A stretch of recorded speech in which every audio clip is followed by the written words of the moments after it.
Prayer blessing for the month of June.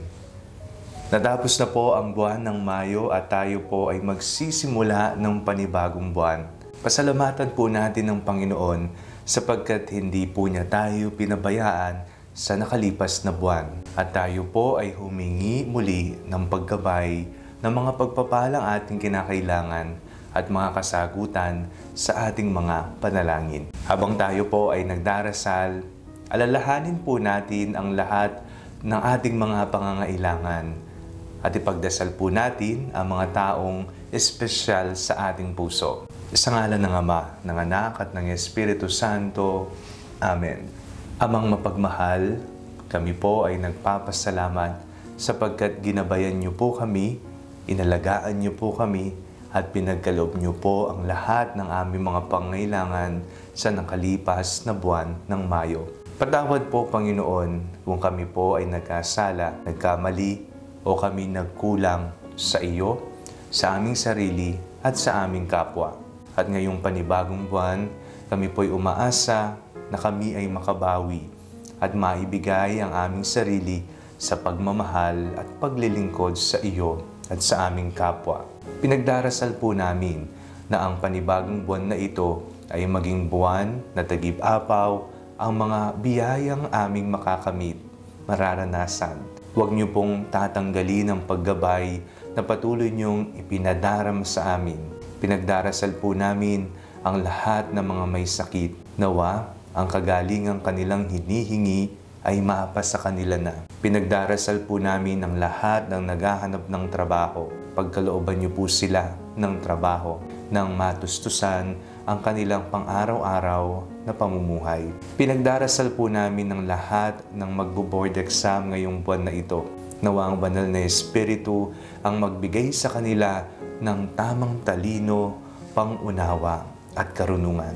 Pinagdarasal po namin na pagkalooban niyo po ng kapayapaan sa puso at sa kaisipan ang lahat ng mga natatakot, nababalisa at hindi alam kung ano ang kanilang gagawin.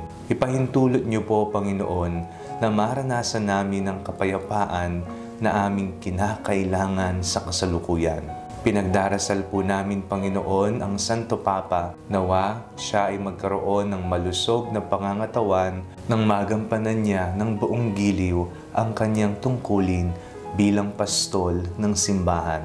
Ipinagdarasal po namin na ipagkaloob na po ninyo ang matagal na po naming hinihingi sa iyo. Panginoon, ayaw po naming mapag-isa sa buhay at kung kami po ay nag-iisa, natatakot, nasa kadiliman at hindi alam kung anong desisyon ang aming pipiliin, Panginoon, mamagitan nawa kayo.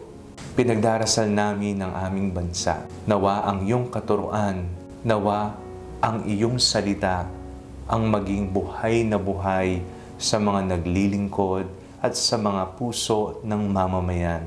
Magkaisa nawa kami sa puso, sa isip, sa salita, at sa gawa.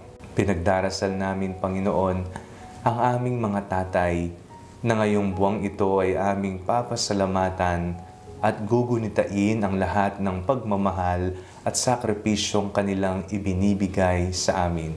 Pinagdarasal po namin ng lahat ng mga kaluluwa, higit lalo ang mga kaluluwa ng mga minamahal naming pumanaw sa buhay, maging ang mga kaluluwa sa purgatorio. Lahat ng ito ay aming samot dalangin sa ngalan ni Jesus na aming Panginoon. Amen. Sa ngalan ng Ama, ng Anak at ng Espiritu Santo. Amen. Ano ang ipinagdasal mo ngayong buwan ng Hunyo? Let me know in the comment section below at sabay-sabay po natin itong ipagdasal. Don't forget to react on this video and share it with your family and friends. Ang Panalangin Bago Matulog ay may sariling Facebook page na po.